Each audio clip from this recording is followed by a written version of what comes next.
यच्चरणारविन्दम् कृष्णाय नो नमति यच्छिर एकदापि तानानयध्वं सतो कृत विष्णुकृत्या।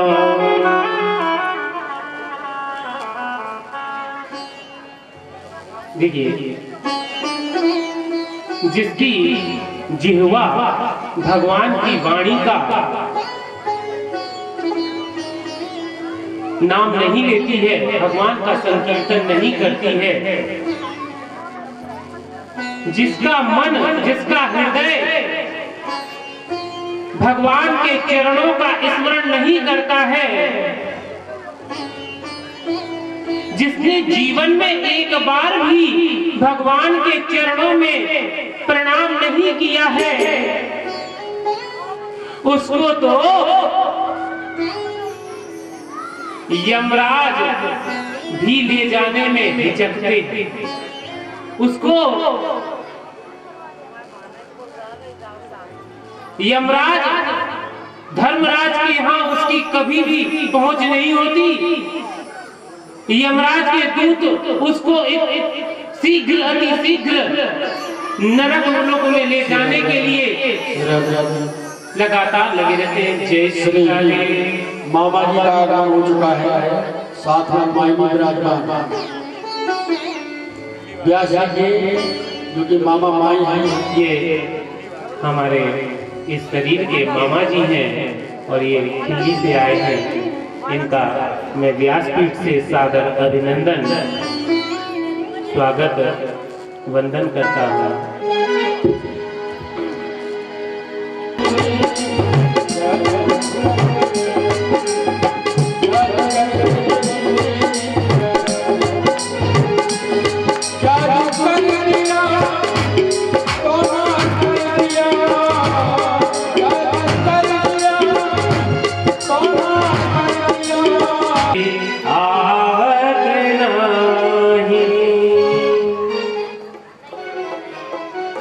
तुलसीदास जी ने रामायण में ये कहा है कि कई जन्मों तक हम भगवान के नामों का स्मरण करते हैं, फिर भी अंत समय में भगवान का नाम नहीं आता है।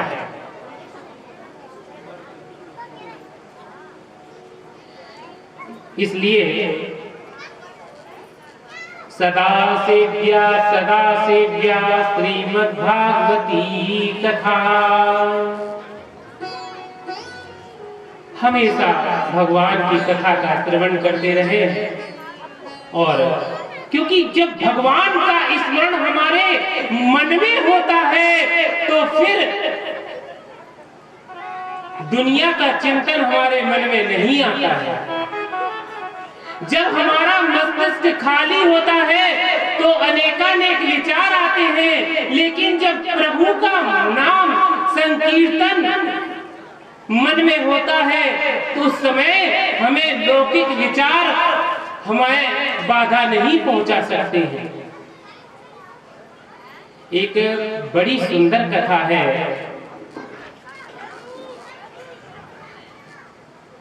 कान्य कुब्ज जिसे कन्नौज कहते हैं, वहां पर एक अजामिल नाम का एक ब्राह्मण रहता था। वह ब्राह्मण बड़ा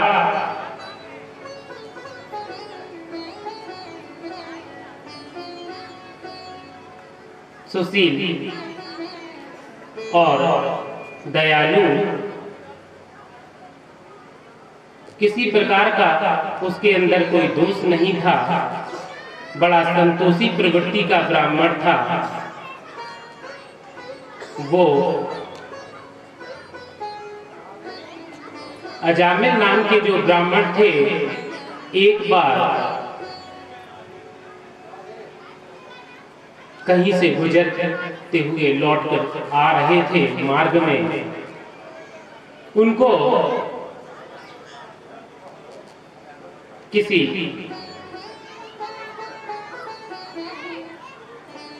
युवती को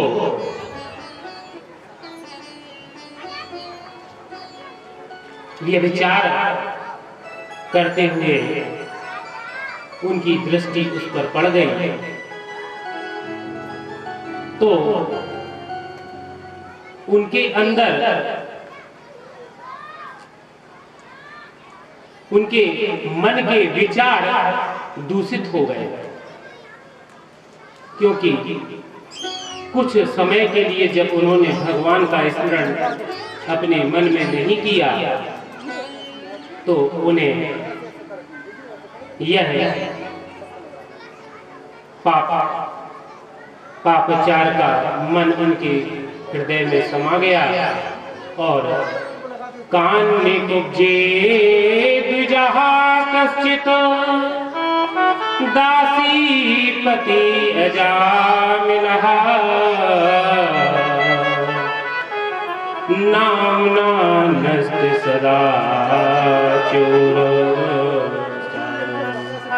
दास्या संसर्ग दूषिता। उन अजामिल के 10 पुत्र थे। घर में आकर के उस सुंदर युवती का उसके मन में लगातार विचार बना रहा और वह उस विचार को अपने मन से नहीं त्याग पाया।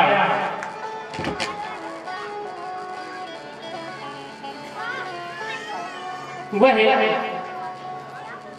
उस दिन सुबह उठ करके वेश्यालय की ओर गया। वेश्यालय में उस युवती का पता लगाया और वह उसके निकट जाकर के अपनी मनोवृत्ति उसने कही। धीरे धीरे वह प्रतिदिन वेश्यालय जाने लगा और उसका मन पापाचार में लिप्त हो गया।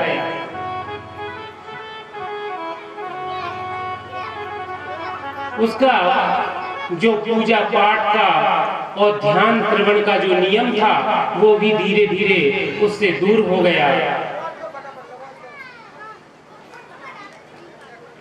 अब वह लगातार पापाचार में लिप्त हो गया।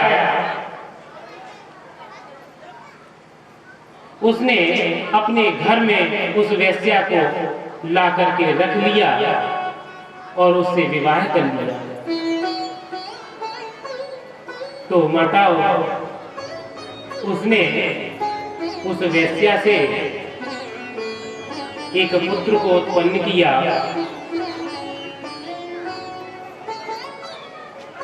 एक दिन उसके घर में कुछ महात्मा पधारे।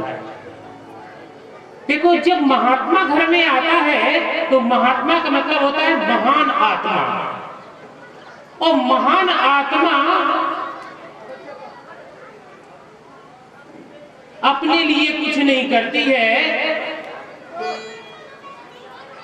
संत का जीवन परोपकारी होता है। उसको दया इतने शीघ्र आती है कि वो कठोर से कठोर पाप, कठोर से कठोर दंड को भी क्षमा कर देता है।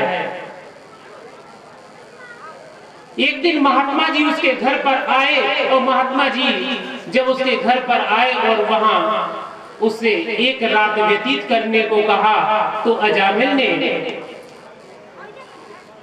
पूर्व संस्कारों के कारण उसको अपने गृह में उसको संरक्षण दिया। उस रात्रि में वह महात्मा की सेवा उसने की और महात्मा जी ने, जय श्री राधे, हमारे मित्र प्रदीप जी का और साकेत खान जी का मैं अपने व्यासपीठ से स्वागत अभिनंदन करता हूँ। तो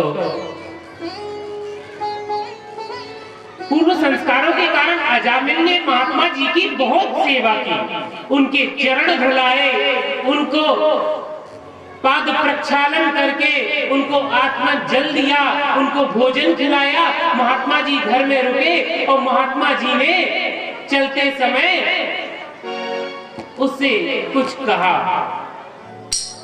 कि बेटा अजामिल,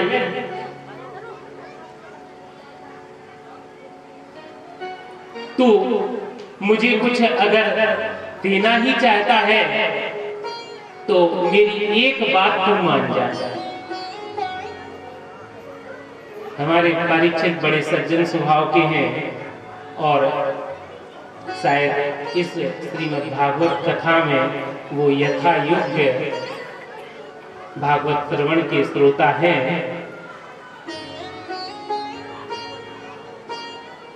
जय श्री राधा। तो उन्होंने महात्मा जी ने अजामिल से कहा, बेटा अजामिल, तू मेरी एक बात मान, तू अपने पुत्र का सबसे छोटे पुत्र का नाम अजामिल रख दे। तो उसने अपने पुत्र का नाम नारायण रख दिया। तो महात्मा जी ने अजामिल के सबसे छोटे पुत्र का नाम नारायण रख दिया।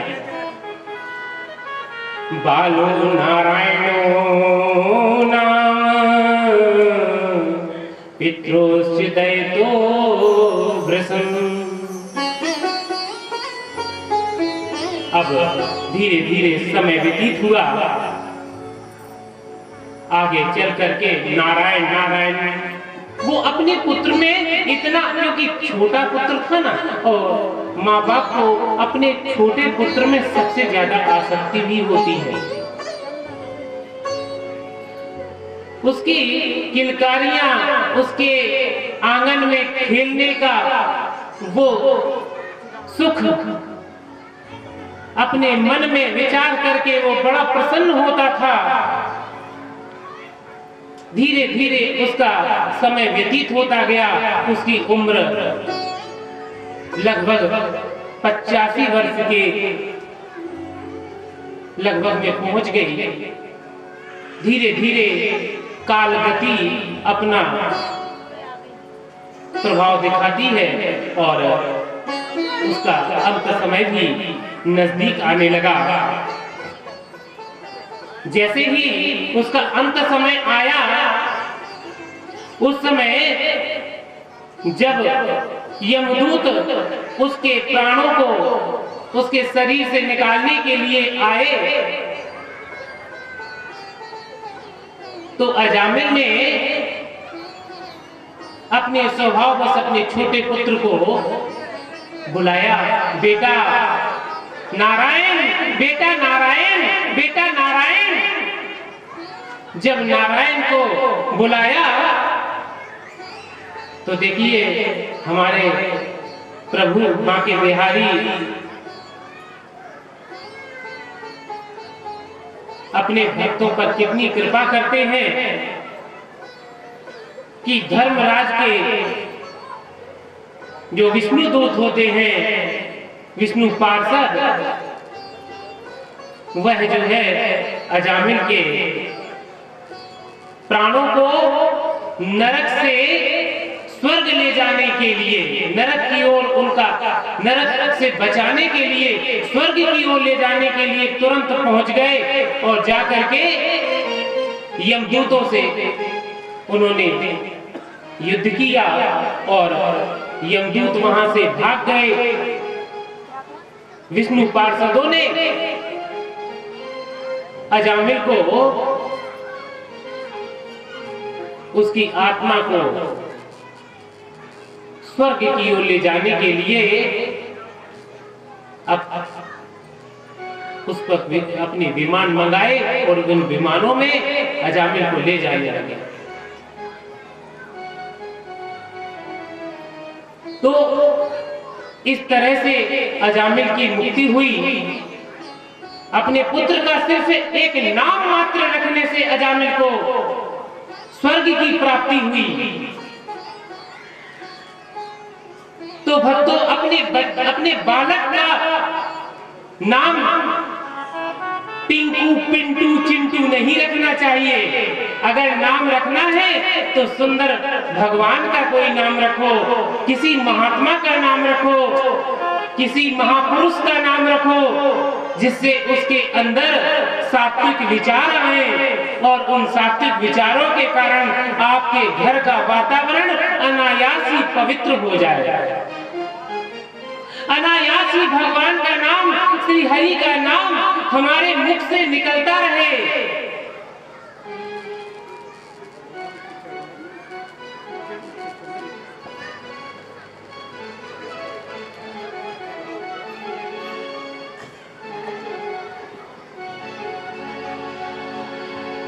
हमारे इस शरीर के नाना जी श्री रोशन सिंह यादव, ग्राम धमना, कालपी, जिला जालौन से 5500 रुपये भगवान के चरणों में अर्पित करते हैं। मैं उनका व्यासपीठ से बहुत बहुत धन्यवाद, कोटि कोटि नमन और अभिवादन करता हूँ। जय श्री राधे। तो गंगा न गया से तुर्न, काशी न च पुष्करम, जेवाग्रे वर्तते सदा हरिरित्यक्षरं द्वयम्। आप काशी, पुष्कर, प्रयाग या किसी तीर्थ में करोड़ों बार, हजारों बार भी हो आए तो उससे कोई लाभ नहीं।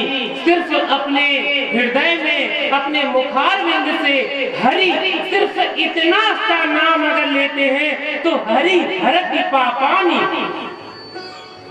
हमारे जाने अनजाने में दिन भर किए गए सारे पाप अनायास ही धुल जाते हैं। इसका प्रत्यक्ष उदाहरण श्रीमद् भागवत में अजामिल की कथा से है।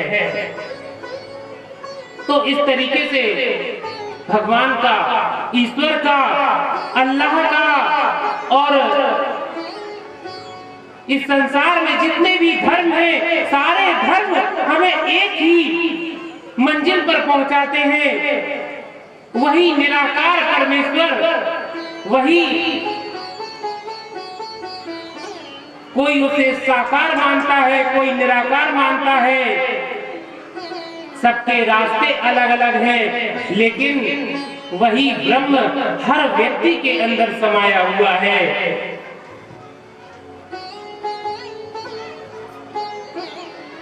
हमारी भारतीय संस्कृति में हर धर्म का हमें सम्मान करना चाहिए। किसी धर्म के प्रति कभी भी अपने मुखारविंद से बंधुओं कभी गलत मत निकालना, क्योंकि मुंह से जब किसी धर्म के बारे में अगर थोड़ा सा भी गलत निकलता है तो हमारे बाके बिहारी असंतुष्ट हो जाते हैं, वो बेचैन हो जाते हैं। उसकी कभी प्रार्थना को हमारे बाके बिहारी नहीं सुनते हैं। चाहे आप यज्ञ करा लें, चाहे लाखों वर्ष तक मुनियों की तरह योग समाधि लेकर तप कर लें, लेकिन फिर भी आपको मुक्ति नहीं मिलेगी, क्योंकि भगवान हर व्यक्ति के अंदर विद्यमान है, ईश्वर हर व्यक्ति के अंदर विद्यमान है। ऋग्वेदम यजुर्वेदम सामवेदो अथर्वणः अधीतास्तेनोक्तम् हरिरित्यक्षरं द्वयम् कृष्णेति मंगलनाम यस्य वाची प्रवर्तते भस्मी भवन्ति सद्यस्तो महापुरुषाः। पातक कोट्यः। कृष्ण, सिर्फ एक बार कृष्ण लेने से, कृष्ण का नाम लेने से महापातक कोट्यः, करोड़ों पाप तत्क्षण धुल जाते हैं। इस संसार में कोई किसी का शत्रु नहीं है, सभी ईश्वर के बनाए हुए प्राणी हैं, सबके अंदर वही ब्रह्म विराजता है। उस ब्रह्म को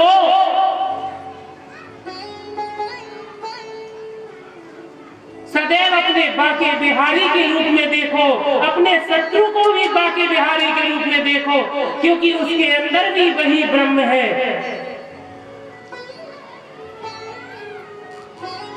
भागवत हमें इन सब के बारे में सिखाती है। इसीलिए तो हमारा भारत इस संसार में पूर्व काल से, युगों युगों से विश्व गुरु रहा है।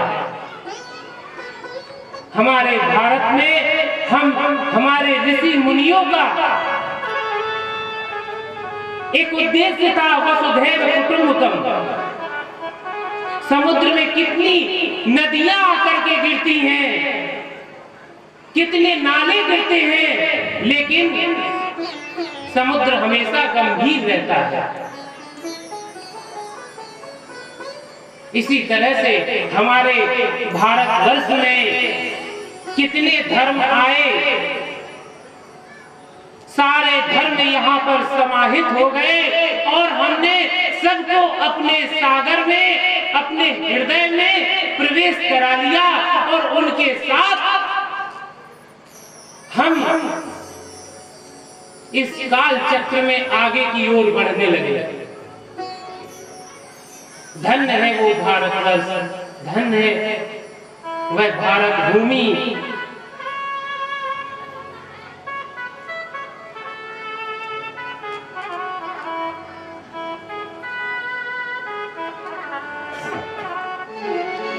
आगे सुखदेव जी महाराज ने राजा परीक्षित को बड़ी सुंदर सुंदर कथाएं सुनाई, विश्वरूप की कथा सुनाई। इसके बाद मनवंतरों का वर्णन भी किया।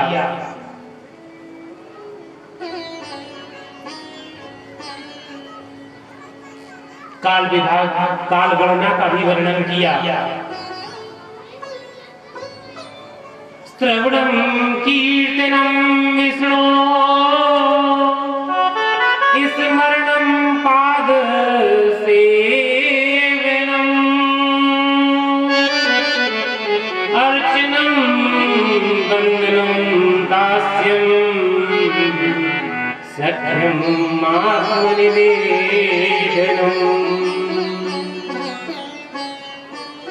तो भगवान का श्रवण, भगवान का कीर्तन, भगवान का स्मरण, भगवान का पाद सेवन लगातार करते रहना चाहिए। उनका अर्चन, उनका वंदन, उनका दास्य बनना, उनका सख्य भाव से उनका निवेदन करना चाहिए, उनके चरणों में ध्यान लगाना चाहिए। कौन कहता है दीदार नहीं होता, कौन कहता है दीदार नहीं होता, आदमी खुद ही तलबगार नहीं होता। एक बार प्यार से पुकारो मेरे प्यारे को, कैसे वो आकर साकार नहीं होता।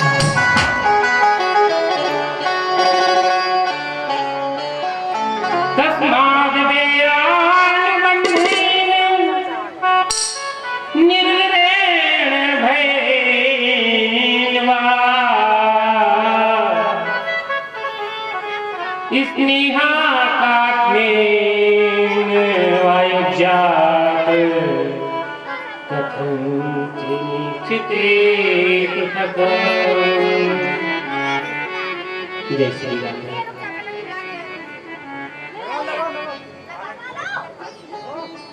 झांसी से आए हुए हमारे नाना जी श्री विश्राम सिंह यादव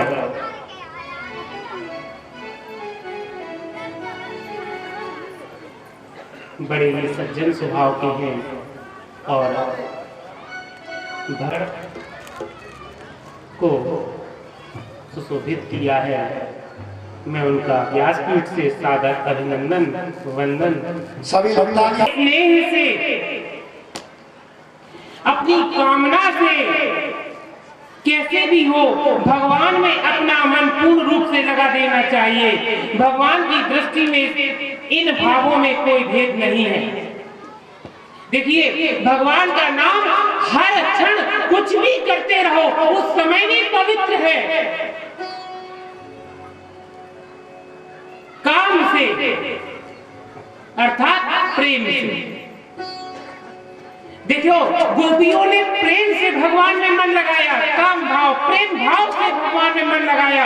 भगवान गोपियों को भी मिले। माँ जगत जननी कृष्णानुजा ने उनकी गोद में भगवान को डाल दिया। कात्यायनी महादेवी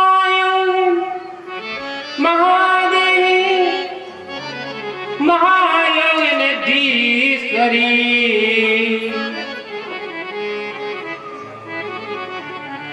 तो माता ने उनकी गोद में बांके बिहारी को डाल दिया। शिशुपाल आदि राजाओं ने, दंतवक्र आदि राजाओं ने द्वेष से भगवान का नाम लिया तो हमारे बांके बिहारी ने उनको भी सायुज्य मुक्ति प्रदान की। हमारे बांके बिहारी इतने इतने इतने दयालु हैं कि अपने मामा कंस जो कितना अत्याचारी था, जिसने एक माह के ब्रज में सभी बालकों को का वध करा दिया था, उसको भी हमारे बांके बिहारी ने सद्गति दी।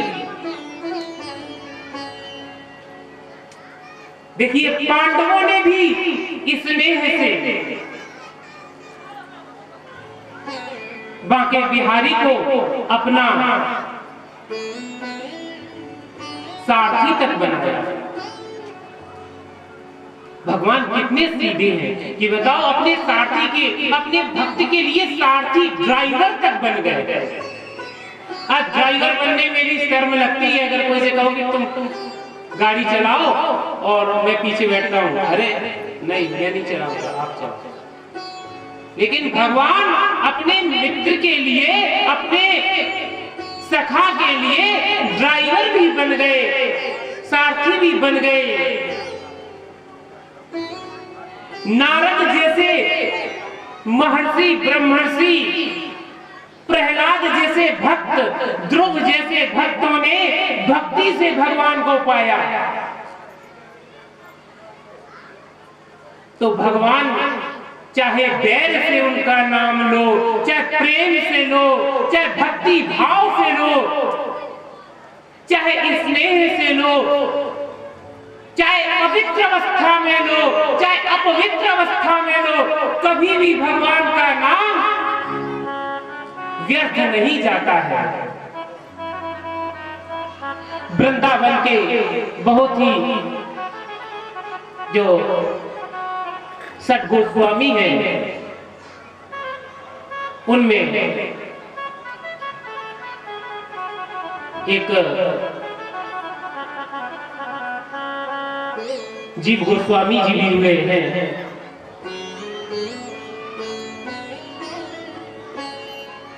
उनके यहाँ तो भगवान ने आकर के उनकी सेवा की, उनके पास आए, उनका इतना स्मरण भगवान, भगवत भाव इतना ज्यादा भगवान में उनका वो रहता था कि भगवान के सिवा वो रात दिन कृष्ण नाम का चिंतन करते थे। वो भगवान के प्राधान्य सेवकों में थे वृंदावन में।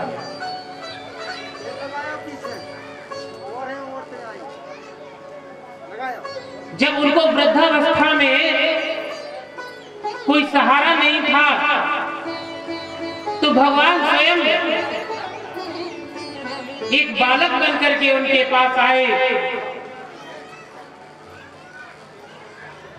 और यहां तक कि उनको मलमूत्र त्याग करने जाने पर भी भगवान उनकी पूरी सहायता, पूरी सेवा शुश्रूषा किया करते थे।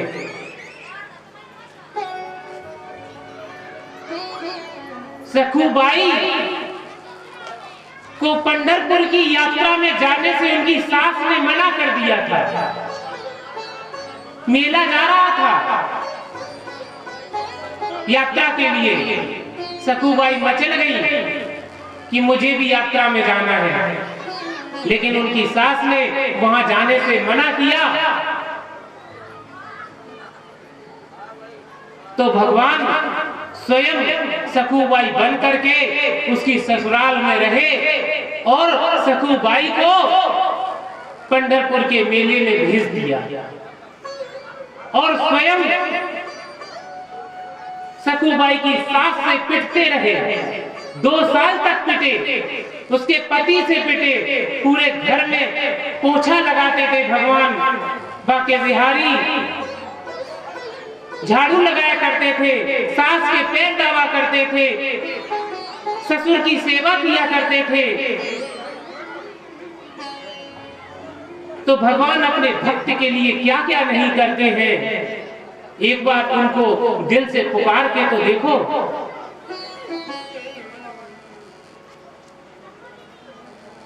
वो हमेशा भक्त के पराधीन है।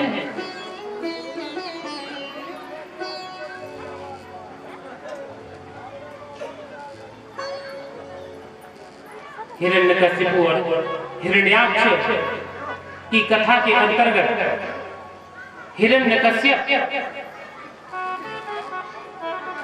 जो कि पिछले जन्म में रावण का अवतार था। ये रावण पिछले जन्म में वो रावण था, क्योंकि जय विजय को एक बार सनकादि ऋषियों ने श्राप दिया था कि 3 जन्म तक तुम भगवान श्री हरि के बैरी रहोगे। तो हिरण्यकशिपु और हिरण्याक्ष के रूप में जय और विजय ने जन्म लिया। तो हिरण्याक्ष मोक्ष की कथा तो हम सुन चुके हैं। आगे हिरण्यकश्यप की कथा आती है। हिरण्यकश्यप का एक पुत्र था। वैसे तो उसके 4 पुत्र थे, प्रहलाद, अनुलाद, संघात, वहलाद। तो इस तरीके से प्रहलाद बड़ा भगवत भक्त था। उसकी मां का नाम कयाधु था।